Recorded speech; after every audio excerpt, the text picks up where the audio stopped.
Hey kids, it's Mr. Fly here, hope you're well.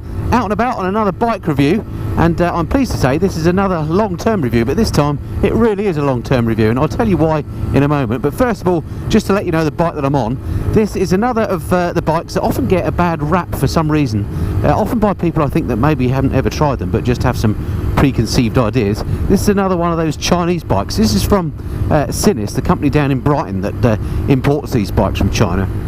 And this is the Sinnis Scrambler, and really pleased to be riding this, because I don't know if you've been watching my videos for any length of time, you'll know that I really like the Scrambler style of bike, and it's the sort of bike that I'm missing from my stable. So if I were to buy another bike, it would probably be a Scrambler type bike, so really chuffed that I've got to be able to ride this one. And the reason why I've got this is because you may recall I did a review recently on the Sinnis 125, which I really liked, and I was surprised. It blew all my expectations about Chinese bikes out of the water, in that the bike really was really good for a 125. So I was quite keen to try some of the others of the range. So I had a chat to the guys at Sinnis and said that the one comment that I kept getting on the RSX125, that it's all very well saying that the bike's good and it rides okay when you've only got it for a month, but how about if you go to take the thing through a British winter?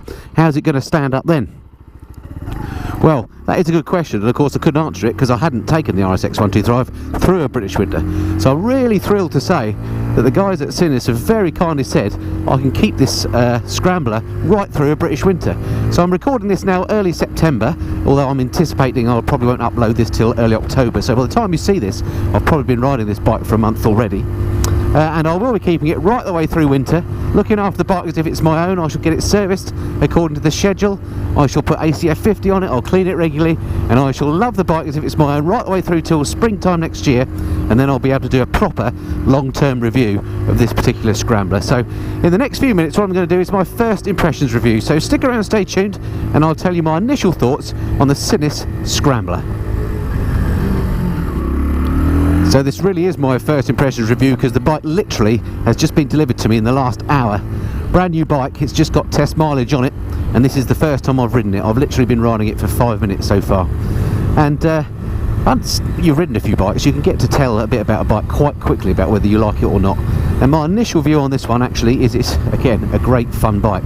The thing about this one is I thought I'd ridden light bikes before, but this thing is super light. I'll go through the specs when we do the walk round in a minute, but it's something, I think it's less than 120 kilograms dry, and it really does feel like a bicycle. So if you have fond memories of riding things like 50cc fizzes back in the day, you're going to feel really at home on this, because it feels as light as one of those things. It really is great fun on the lightness front, and I love light bikes. From a comfort point of view, it's got a big old padded seat on it, and the riding position of course is upright because of the style of bike that it is.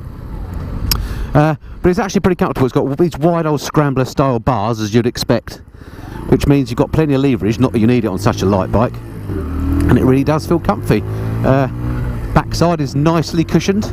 My legs are at sort of right angles, if you like, 90-degree bend on the knees, and yeah, it feels really nice. I think you could ride this for a long time and not get any fatigue. So before I go on any more about what the bike's like to ride, let me stop up here at one of my regular stopping places and let me show you around this bike, because for me the thing that really makes this bike stand out is the way it looks.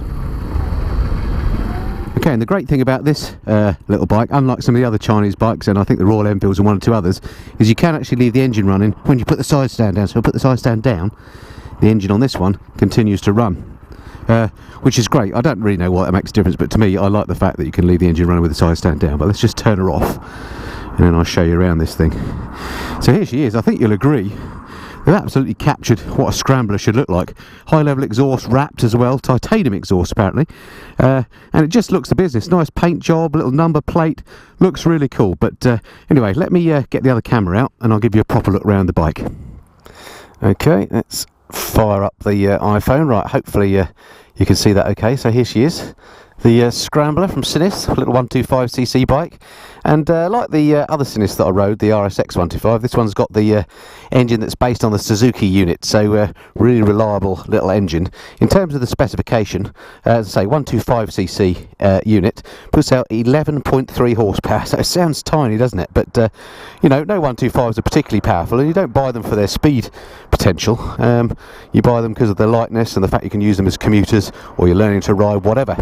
And actually so far, although I've not been riding this for long yet, it doesn't feel hideously underpowered, and 11 horsepower is enough for me, and that's put out at 8,500 RPM.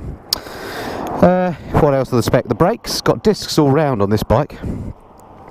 So just show you them. Here's a front disc, quite a big one. No ABS though, you'll notice.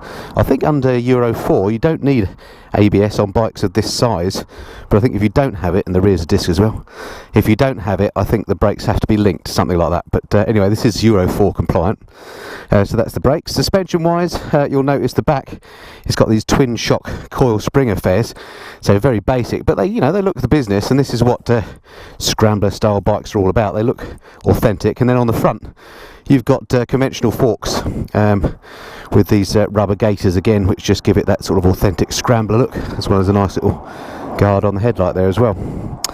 Seat height on this, as I've already mentioned, it's very comfortable and looks the business, this one. 830mm, so it sounds quite high, but it's such a narrow little bike, it doesn't feel high. You can get your feet down, it's completely non-threatening. Now, I mentioned the weight earlier, and the fact this is a really light bike. In fact, dry, according to the website, this is 115 kilograms. So by the time you put fuel in it, and it'll hold 10 litres of fuel, you're only looking at sort of 125 kilograms wet, which I think makes it the lightest motorcycle I've ever ridden. It certainly feels like it. I love light bikes, as I've said a lot, and this one truly is light. When you're wheeling it around, it really does feel like a bicycle. It's brilliant. As I mentioned, the tank, this has a lovely paint job on it. I like this little panel they've got on here. This holds 10 litres, and as I'm going to be riding this for some months, I'm looking forward to filling that right up and then working out what I get miles per gallon. I imagine this is going to be a super frugal machine. Electronics, well, none. No ABS, as I mentioned. Nothing else. Very basic, back to basic motorcycling, this, and that's part of the joy of it, I think. Price wise, and this is the real winner on these Sinnis motorcycles, it's £2,349 plus on the road fees, and I think the on road fees are something like 50 quid for registration or something. So less than £2,400 will get you a brand new bike that looks like this. How cool is that? That is a great price. What else can I mention? Gearbox, 5-speed gearbox. Feels nice to use. Obviously I need to use it some more, but so far so good, no problems. Well, let's just show you the switch gear, etc. on here. Nothing complicated, as I mentioned, but it all feels reasonable quality actually. The usual start-stop switch, that's all good. And on this side, the usual stuff. The only other thing I've noticed that's sort of an immediate negative, you look at the little instrument binnacle, which is quite cool looking and retro looking. You can see I've only done 5.4 so far. You'll notice that's kilometres. So the odometer reads in kilometres, but the speedometer reads in miles per hour. So that's just a bit annoying, really. Useful that the speedo's in miles per hour, but it'd be nice for the odometer to be the same. But that's just down to some manufacturing economies as to why it's like that. So there we go. But you know, having mentioned an immediate negative, just look at the immediate positives. I mean, the thing just looks lovely. It's got these great looking knobbly tyres. The wrapped exhaust looks the business. I just think lovely looking little bike, and I'm really looking forward to really properly getting to know this. Alright, that's enough about the spec of the bike. Let's jump back on and I'll tell you a bit more about what she's like to ride. Okie dokie, let's get this show back on the road.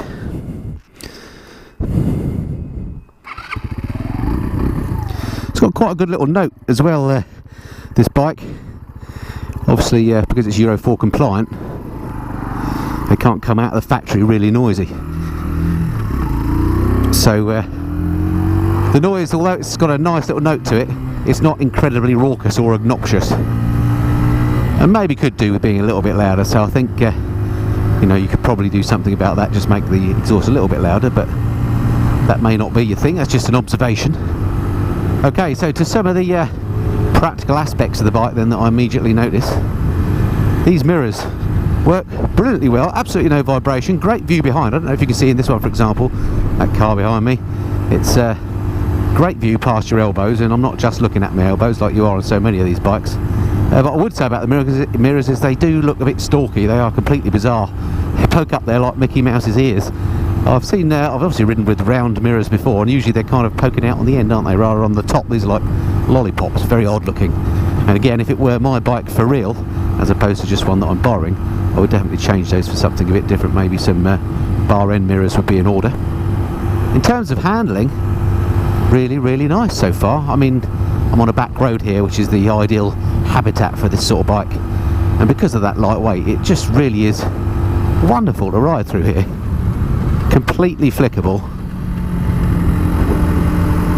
It's such a hoot. Handling's entirely predictable. It feels stable and solid. Nothing about it feels loose and horrible or like it's going to drop to bits at any point. There's no rattles or anything like that. Did the walk round that the instrument, whatever you call it, binnacle I suppose here, sadly is in miles an hour for the speed but kilometres for the odometer. That said, it does look quite neat and it does look quite retro. They've not tried to do anything clever with this. I even like the idiot lights, the fact that these look, you know, like lights you'd still on bikes. If I just, is there anything behind me? Nothing behind me. Let me just indicate, there we go. They're nice and clear, those idiot lights as well. There's no, you're not going to be confused as to whether you've got them on or off. There's something going on up here. Let's do a right here. These mirrors really do work well. Brakes actually are very good indeed. Given this is a new bike and barely bedded in, that front brake in particular feels great. I didn't make a note of how big the disc is, but it certainly doesn't lack bite when you pull it on. Once I've got up this hill, I'll try the rear brake as well. It's a little bit damp under tyre at the moment. There's just a little whiff of rain in the air and it's made the roads around here a little bit slippery. But I have to say, the grip on the tyres feels absolutely fine. I was a little bit worried about the tyres. They are knobbly looking, which sometimes means they don't get much grip on the road, but they're obviously road-based knobblies, if that makes sense. But actually they feel quite good in terms of grip so far, although I haven't ridden it in really wet conditions yet.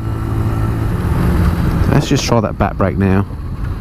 Yeah, the back brake actually works really, really well. I wonder if it's because they are linked. The front and back brakes I think are linked, and when you apply the back you get a bit of front as well, but it certainly feels very good when you apply that brake. Better than, for example, my Honda CRF. Often back brakes on bikes don't have that much effect, but this one certainly does. These little out of the way single track back roads are just exactly what this bike is great for. And with those knobbly tyres, when you come across bits like this that have got detritus in the middle of the road, you can be sure actually you have got reasonable level of grip there. In that respect it's a little bit like my Honda CRF, and it's in that it's one of those bikes that you can pretty much take anywhere and not worry too much about it, because it's not, you know, super heavy or large that you're going to get into a spot that you can't get the bike out of. It seems to have a really good turning circle, so you're not going to get stuck in little spots that you can't manoeuvre out of. And I quite like that. It all adds up to making it a very non-threatening bike. Exactly what you need if you're a new rider just starting out to learn or whatever. Or indeed if you're more experienced, which now I like to think of myself as, you know, relatively experienced on a bike now, and I'm finding this sort of thing a great hoot. In a way I'm quite glad that it's a bit wet on the road and a bit mucky, because these are the sorts of bikes that really look a bit better when they have a little bit of dirt on them. The usual scourge coming around this part of the world, absolutely festooned with the mammal brigade. They're well within their rights to cycle, of course, but they do sometimes get a little bit in the way. And there was the obligatory van. Luckily the brakes are good enough that no drama there, could pull them on. And she stops on a sixpence again, I guess, down to its lightweight. Suspension wise, quite basic suspension as I mentioned on the walk around, but absolutely adequate for a bike again of this weight. It's not, I suppose it's on the firm side as opposed to soft and spongy, but that helps with the handling. But it's not so firm that it rattles your teeth out or anything like that. Right, what I'm going to do is just go and fuel her up, so longer term I can work out what I'm getting miles per gallon.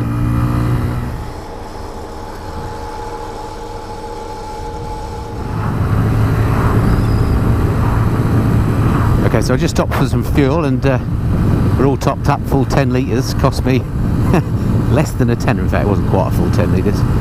But how good is that for filling up a vehicle? Brilliant. So here we are on a road. I'm in top gear and I'm doing what, 55 miles an hour indicated, and I'm pretty much flat out. Actually I've got a bit more. There we go, now I'm flat out. see what happens. I'm 12 stone, so not hugely lightweight, but not super heavy either. Again, if I crouch down a bit, I can probably squeeze a bit more out. So it seems to top out there, a little bit of a headwind today, but this is basically flat, and I'm doing, what's that, 55 miles an hour, and it's creeping up slowly, but 55 is really the top she's going to give you. So maybe not a bike that you're going to want to be doing long tours on, unless you're doing them on back roads all the time. But certainly it's going to be frugal to run. I look forward to working out the cost of ownership of this over the long term. So vibration wise, it being a single, you might think that it vibrates a lot and there are a lot of vibes through the handlebars or whatever, but actually it seems pretty good. I mean, going flat out along that bit of A road and then through the gears on other roads, I've not noticed any terribly intrusive vibes. Yes, it does vibrate. It is a single cylinder bike after all, but not to the point where you're getting you know, tingly hands or anything like that. So there we have it, folks. That's my first impressions review of the little Sinnis Scrambler. Absolutely cool looking bike, lightweight, super flickable, great fun, and I'm going to get to ride it for a good few months to really see how she holds up to a British winter. So stick around and stay tuned for the next few weeks and months, and I'll tell you how I get on with the bike. But for now, until next time, this has been the Mist and Flyer. Cheerio.